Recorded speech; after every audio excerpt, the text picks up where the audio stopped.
할렐루야. 하나님의 은혜가 우리 가운데 함께하기를 예수의 이름으로 축원합니다. 우리 함께 인사하겠습니다. 환영합니다. 사랑합니다. 축복합니다. 그리고 더불어 감기도 조심하시기를 바랍니다. 요즘에 난리래요. 교회마다도 그렇고 그리고 또 학교에서도 그렇고 직장에서도 그렇고 저도 거기에서 벗어나지 못해가지고 좀 감기가 온 것 같은데 여러분들 건강상 잘 유의하시고 항상 하나님 안에서 영육간에 강건하기를 예수의 이름으로 축원합니다. 인류 역사상 자신들의 어떠한 지혜와 능력을 총망라해서 건축한 화려한 배가 있어요. 얼마나 멋있게 그리고 튼튼하게 만들었는지 해서는 안 될 소리를 냈죠. 이 배는 하나님도 침몰시킬 수 없다. 그것이 바로 여러분들도 잘 아는 타이타닉입니다. 그런데 그 타이타닉은 1912년 4월 15일 영국에서 출항하여 뉴욕으로 향하는 중에 빙산에 부딪혀 침몰하게 됩니다. 이제 더 이상 그 침몰을 막을 수가 없습니다. 그때 사람들이 해야 되는 것이 무엇일까요? 자신의 선실을 꾸미고 좋은 옷을 입고 그 다음에 평소 자신이 하고 싶은 것을 그 배 안에서 즐기기 위해서 행동하면 안 돼요. 배가 지금 침몰 중이에요. 그러면 빠져나와야 돼요. 구명정을 타야 됩니다. 그래야지 살 수가 있는 거예요. 예수님께서 지금 예루살렘에 대해서 심판에 대한 이야기를 하십니다. 군대가 애워싸는 것을 보거든 심판의 때가 온 줄 알고 너희는 산으로 도망가라. 근데 예루살렘 사람들이 이 말을 그냥 한 귀로 흘려 넘기고 예수님의 그 이야기를 비웃어요. 뭐 말도 안 되는 소리를. 우리는 과거에 한번 망했던 적이 있어서 배운 게 있다. 예전에 이스라엘 백성이 한번 망했잖아요. 망했었던 이유가 뭐죠? 하나님께서 수많은 선지자들을 통해서 이야기했어요. 예배가 살아야 된다. 그러지 않으면 너희가 포로로 끌려갈 것이다. 그럼에도 불구하고 이스라엘 백성들이 정신 차리지 아니하고 그 성전에 1월 성신 우상들을 집어넣고 바알을 섬기고 그래서 결국 망했어요. 망한 다음에 예레미야의 예언에 따라 70년 후에 포로에서 풀려날 것이다. 그들이 풀려난 다음에 이제 정신 차리고 그래 이제 제대로 한번 살아가 보자. 우리가 그동안 너무나 이 땅에서 성공만을 위해서 살다가 참된 예배자의 삶을 살지 못해서 우리가 한번 망했었는데 이제는 제대로 한번 예배 드려보자. 그리고 그들은 수룹바벨에 성전을 짓습니다. 근데 이게 초라했어요. 그러니까 헤롯 대제가 솔로몬의 성전보다 더 크고 웅장하게 도시 면적의 6분의 1을 차지하는 규모의 성전을 막 짓고 있는 거예요. 그러니까 예루살렘 사람들이 예수님의 이야기를 듣고 야 이제는 우리 예배 드려. 이 화려하고 웅장한 건물에서 예배가 드려지는데 우리가 왜 위험해? 근데 그들은요 정신 못 차렸어요. 그곳을 예배가 드려지는 곳이라고 자기들도 생각하고 자기들이 예배를 드린다고 하지만 예수님 보시기에 그거 예배 아니었어요. 그냥 장사하는 것이었고 강도의 소굴이었어요. 신령과 진정으로 예배 드릴 때가 오나니 곧 이때라. 근데 이스라엘 백성들은 그 예수님이 오심으로 인하여 그의 말씀을 귀담아 듣고 그의 말씀에 따라 참된 예배자의 모습으로 거듭나야 되는데 그게 안 되는 거예요. 이런 이야기가 있습니다. 실화는 아니에요. 아마 교훈을 주기 위해서 누가 만든 얘기 같아요. 어느 아프리카에 식인 부족이 있었어요. 근데 추장이 생각하니까 이대로는 우리 부족이 앞으로 살아남을 수가 없을 거라고 판단을 합니다. 언제까지 이 식인 부족으로서 우리가 살아가야 되느냐? 안 되겠다. 내 다음에 추장이 돼. 내 아들. 너는 영국으로 유학을 가라. 그래서 거기에서 선진교육을 받고 우리 부족을 새롭게 만들기 위한 준비 좀 해라. 그래서 아들을 영국으로 유학 보냈어요. 그 아들이 열심히 공부했어요. 어려운 가운데서 자신을 유학 보낸 아버지의 뜻을 살리기 위해서 누구보다도 밤낮 쉬지 않고 막 열심히 공부해서 정해진 모든 과정을 마치고 학위를 따서 이제 본국으로 돌아왔습니다. 그리고 시간이 지난 다음에 아버지가 죽고 그 아들이 추장이 된 거예요. 그 소식을 들었던 영국에서 같이 공부했었던 동기들이 축하해주러 그 아프리카 그 부족에게 갑니다. 야, 이제 변화가 있겠구나. 네가 추장이 된 거 축하해. 너희 부족에게도 이제 희망이 있겠구나. 그렇게 회포를 나누고 이야기를 하고 이제 식사를 하려고 딱 하는데 바뀐 게 없어요. 식인 그게 나온 거예요. 또 사람이. 이게 뭐냐. 동기들이 깜짝 놀란 거예요. 너 여태까지 뭘 배웠냐. 그러니까 그 추장이 무슨 소리야. 예전에는 손으로 먹었지만 지금은 나이프와 포크를 사용해. 변한 건 하나도 없는 거예요. 진짜 변해야 되는 건 그 식인 문화가 바뀌어야 되는 것인데 그들의 삶의 어떠한 중심이 바뀌어야 되는데 모양만 좀 바뀐 거예요. 이스라엘 백성들 정신 차린 줄 알았어요. 그런데 그들은 그 예배당을 온통 엉망으로 만들었어요. 오죽하면 예수님이 그걸 다 뒤집어 엎으시면서 이거 헐어버려라. 내가 3일 만에 성전을 짓겠다. 진짜 예배를 드려야 된다. 근데 그들은요, 더 종교적이 되었어요.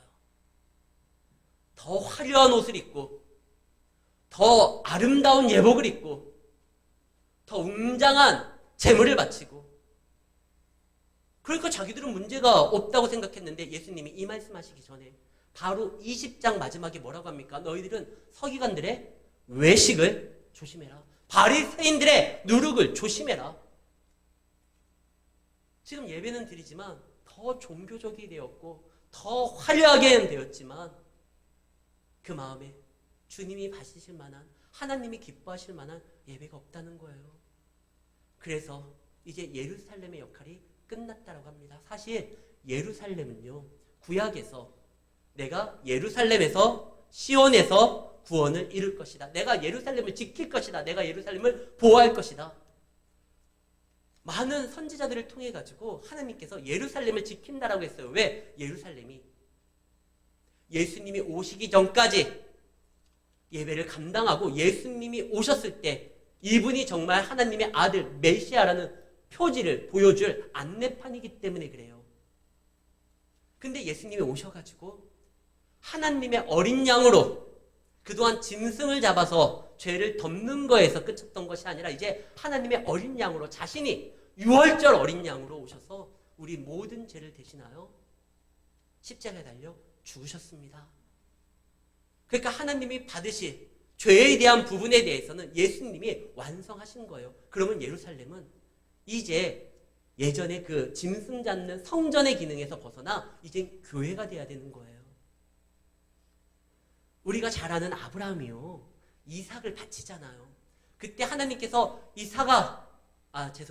아브라함아, 네 손을 멈춰라 하면서 보니까 옆에 다른 짐승이 수풀에 걸려 있잖아요. 그것을 바치라고 합니다. 그때 아브라함이 하나님의 이름을 하나 부르게 되는데 그것이 바로 여호와 이레예요. 이 여호와 이레라는 뜻은 하나님께서 준비하시다, 하나님께서 예비하시다. 그런데 그보다 더 원문에 가까운 뜻은요, 하나님께서 그의 산에서 우리를 대신해 나타나시다예요. 그러니까 이 두 가지 의미인데 우리가 그동안 많이 왠지 준비해 주시는 게 좋은 것 같으니까 이 부분에 대해서 자꾸 여호와 이레, 여호와께서 준비하셨어. 어디 식당에 갔는데 이미 우리 상이 딱 차려져 있으면 와, 여호와 이레, 하나님이 준비하셨어. 그런데 이것은 구속사적으로 더 중요한 의미가 있어요. 여호와의 산에서 우리를 대신해 그가 나타나신다는 거예요. 아브라함은 예언자였어요. 하나님의 버시기도 하고. 그는 아직 예수님께서 오시기 전에 하나님이 주신 은혜와 감동으로 오실 예수님에 대한 예언을 그가 말을 합니다. 그리고 실제로 이루어져요. 아브라함이 이삭을 바치려고 했었던 그 산의 이름이 모리아 산이에요. 그 모리아 산이 신약에서는 그게 골고다예요. 예수님이 어디에서 십자가에 박혀 죽으십니까? 예루살렘 골고다예요. 이 모리아 산이 거기예요.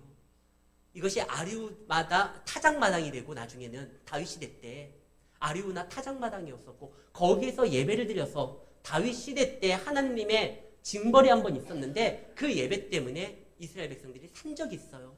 그 아리우나 타작마당이 예루살렘 골고다입니다.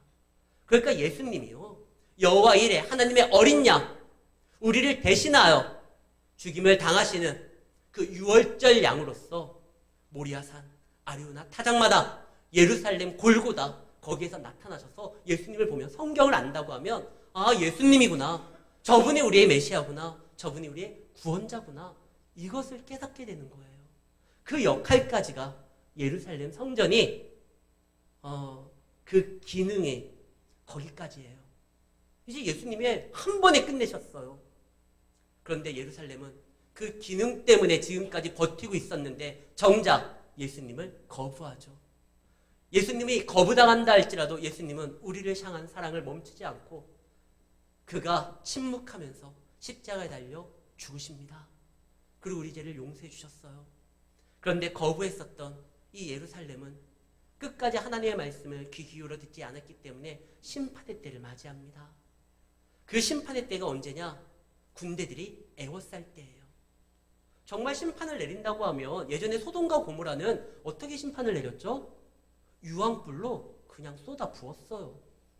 그런데 예루살렘은 하나님께서 심판의 때의 징조를 알려주기 위해서 군대가 애워싼다라고 말을 해요. 그걸 보면 야, 이제 심판의 때구나, 자비가 없는 시기구나. 오늘 말씀해 보면 23절, 그날에는 아이벤 자들과 젖먹이는 자들에게 화가 있으리니, 원래 전쟁이 아무리 치열하다 할지라도 잔혹하다 할지라도 아이벤 사람은, 애엄마는, 노약자들은 약간 열애예요. 그런데 심판의 날에는 그런 열애가 없어요. 노아의 때와 마찬가지입니다. 노아의 때는요, 모든 것이 말씀 안에 그 약속을 붙들지 아니한 사람들에게 죽음이 있었던 시절이었어요. 그때는 자비가 없다. 그러니까 살 수 있는 유일한 방법은 예수의 말씀에 따라 그분 앞에 나아가 그분으로 인하여 그 심판의 때를 면하는 것밖에 없어요. 그래서 애워싸는 것을 보거든. 다른 성경에는 뭐라고 되어 있냐면, 같은 병행 구절에 있는 다른 복음서에서는 멸망에 가증한 것이 거룩한 것에 서 있는 걸 보거든. 심판의 때가 임한 줄을 알고 너희는 피하라고 말을 합니다. 아니, 아까처럼 소돔과 고모라처럼 왜 유황불을 붓지 않습니까? 하나님께서 원하는 바는 심판이 아니라 구원입니다. 요한복음 3장 16절, 아까 우리 장로님께서 기도하실 때 그 말씀을 하셨잖아요. 하나님이 세상을 이처럼 사랑하사 독생자를 주신 이유는 구원하기 위함이에요. 그러면 심판을 아예 안 해주시면 될 거 아닙니까? 그런데요, 죄로 인하여 심판이 이미 결정이 됐어요. 아니, 그래도 하나님이 원하는 건 구원이라고 했으니까 심판을 안 내려주면 되지 않을 겁니까? 그런데요, 죄 문제가 해결되지 않은 상황에서 심판이 없이 영원히 사는 것은 복이 아니라 저주입니다. 에덴 동산에 상징적인 두 나무가 있었습니다. 첫 번째 나무는 선악을 알게 하는 선악과였죠. 아담과 하와가 그 선악과에 손을 대므로, 여러 번 말했어요. 손을 댔던 이유는 배가 고파서 그런 게 아니에요. 온 에덴 동산이 식자재 밭인데 뭘 배가 고프다고 그걸 먹겠어요. 먹었던 이유는 뭐죠? 하나님처럼 더 이상 내 삶에 하나님이 주인이 아니라 내가 직접 하나님이 되어서 살려고 했던 그 교만이 죄를 가지고 왔어요. 근데 그 죄를 가지고 왔었을 때 하나님께서 철저하게 막았던 게 하나 있습니다. 천사들과 화영검을 통해 가지고 한 나물의 접근을 막았어요. 그게 생명나무예요. 나중에 계시록에 다시 이게 우리에게 허락이 됩니다. 근데 왜 생명나무를 막았느냐? 죄된 상태에서 영원히 사는 것은 축복이 아니에요. 죄가 해결돼서 영광 가운데 그분과 함께 영화롭게 살아가는 것이 복이지, 죄를 가지고요 영원히 사는 것은, 그것은 복이 안 돼요. 하나님께서 심판을 원하는 게 아니라 구원을 원합니다. 그러면 아예 심판을 안 내려주면 될 거 아닙니까? 죄 문제가 해결되지 않아서 영원히 사는 것이 복이 되지 않기 때문에 대신 하나님의 말씀을 기억하는 자들에게는 구원의 길을 엽니다. 깨닫고 그런 때가 오면 그 자리를 피해라. 실제로 이것은 역사적으로 이 말씀은 AD 70년에 이루어집니다. 로마의 디도 장군이라는 자가 예루살렘을 포위해가지고 멸망을 시키려고 해요. 근데 잠깐 포위를 풀어요. 왜 그러냐면 그가 이제 황제가 되기 위해서 로마에 잠깐 다녀와요.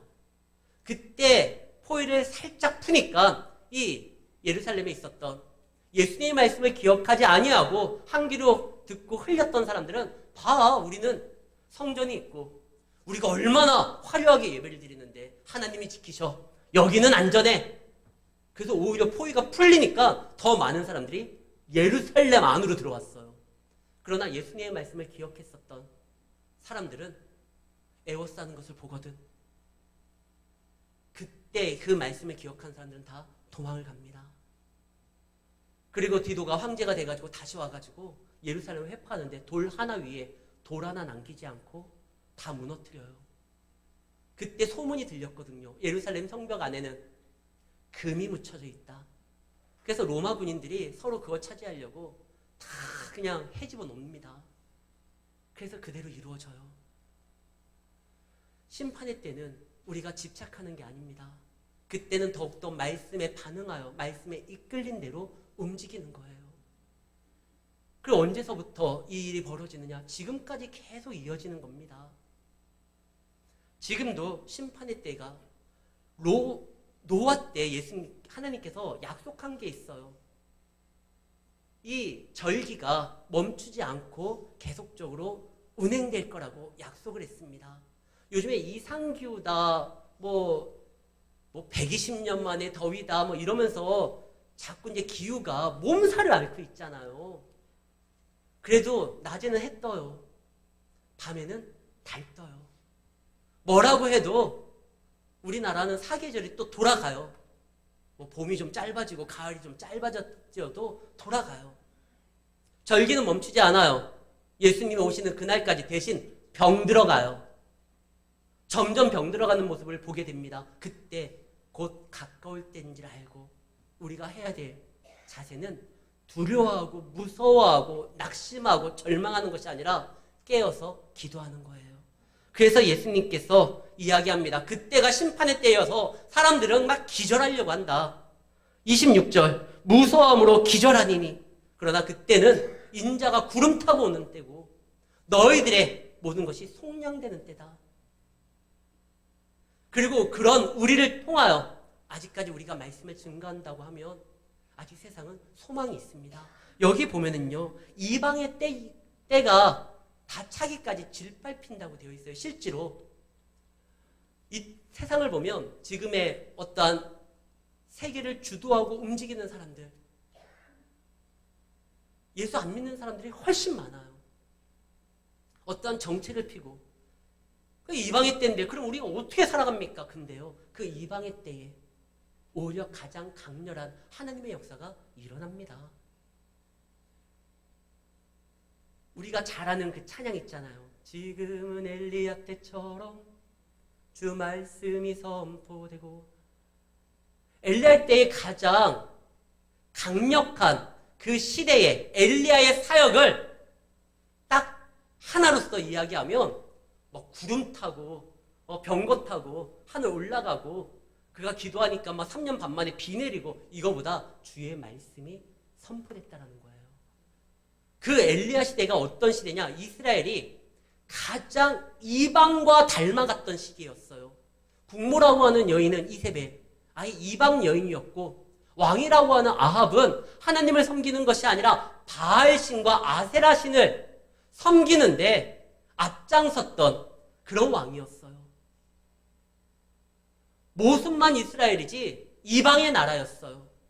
근데 그때 오히려 가장 강렬한 하나님의 메시지, 말씀, 엘리야 때 그때 말씀이 선포되고 바알에게 무릎을 꿇지 않은 7,000명을 통하여 하나님께서는 이스라엘에 다시 한번 소망을 줍니다.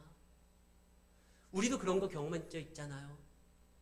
거룩한 곳에 예배하는 곳에 멸망에 가증한 것이 섰던 것을 우리나라도 경험한 적이 있습니다. 일제시대 때. 그때 일제시대 때 교회에서도요 일왕을 하나님으로 신으로서 인정해야 되는 신사참배를 강요했었어요. 그런 것을 보게 되었었을 때 그때요 멸망의 때가 가까이 온 줄 알고 오히려 성도들은 더 믿음을 지키고 말씀을 붙드는 거예요. 그때 일제시대 때 정말 우리나라도 아닌 다른 나라가 우리나라를 지배하면서 신사참배를 강요했지만 그때 교회는요 오히려 교회다워졌고 성장했고 부흥합니다. 로마 시대 때 로마의 황제가 이방의 때에 그가 막 모든 것을 다 할 수 있다라고 하면서 예수 믿는 사람들을 잡아 가두었을 때 오히려 그때 말씀이 증거되고 교회가 세워지고 세상이 감당할 수 없는 믿음의 사람들이 일어나 세상을 뒤집어 놓습니다. 이방의 때 우리는 두려워할 게 아니에요. 오히려 그때가 하나님의 능력의 말씀을 더욱더 강렬하게 경험할 수 있는 시대가 될 수도 있는 거예요. 제가 한 가지 퀴즈 문제를 낼게요. 성경에서 하나님이라는 말이 단 한 번도 등장하지 않고 여호와라는 말이 단 한 번도 거론되지 않고 그러나 이방의 시대에 살고 있지만 하나님이 당신의 백성을 드라마틱하게 보호하고 구원한 성경이 있습니다. 66권 중에 혹시 뭔지 아세요?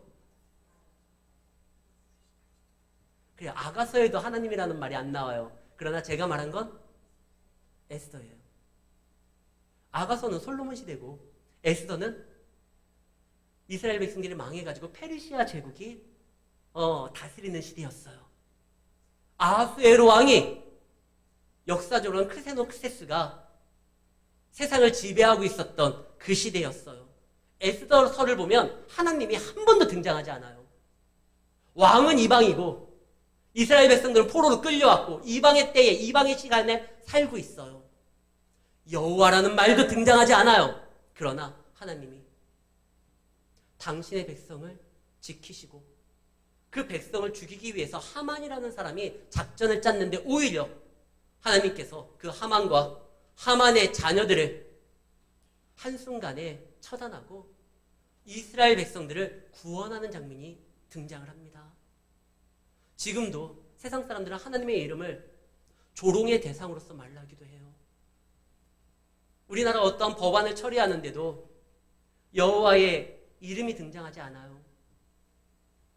이방의 모든 때가 지금 세상을 지배하는 것 같아 보이지만 우리는 그때에도 하나님의 말씀을 붙들고 그의 말씀대로 살아가며 그 이방의 때는 오히려 하나님이 당신의 백성을 지키시고 역사하는 가장 강렬한 것을 경험하는 시간이 될 수 있습니다.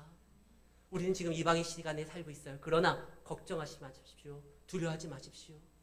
성경에 보면 위대했던 사람들 다니엘도 마찬가지고 그 다니엘도 이방의 나라에서 살았지만 누구보다 아름다운 별과 같이 존귀한 자로서 빛나지 않았습니까? 우리가 직장 생활에서 회사의 어떤 전통이라는 이름으로 그냥 예전부터 이렇게 했어 라고 말을 하면서 어떤 우상 숭배를 기업 문화라는 이유로 자꾸 우리에게 요구를 할 때 그때 거기에 너무나 미련두거나 집착하지 마십시오. 다니엘도 그런 순간이 있었을 때 어떻게 했어요? 그가 생각한 건 믿음을 지키는 거예요. 그 자리를 유지하기 위해서 기도를 멈추거나 다니엘의 세 친구들 우상에게 절하거나 이러지 않아요. 죽으면 죽으리이다. 가장 중요한 믿음을 지켜요. 하나님은 당신을 존중해야 하는 자를 존중히 여긴다고 했습니다. 결국 그 믿음을 지키려고 했던 세상 사람들은 그거 뭐 대단하다고 한번 머리만 숙이면 될 거. 근데 그 한 번이 두 번이 되고 그의 삶의 모습이 됩니다. 이방의 시절에서 살아갔기 때문에 믿음 지키는 거 어려울 수 있습니다. 그러나 예수님이 말씀하십니다. 그때가 온다 할지라도 너희는 깨어서 기도하라. 36절을 보면 인자 앞에 서도록 항상 기도하고 깨어있으라. 깨어있으면 넘어가지 않을 수 있어요. 왜? 깨어있고 하나님 앞에 기도하는 자에게 길 대신 하나님께서 친히 우리의 삶을 인도해 주시기 때문에 그렇습니다.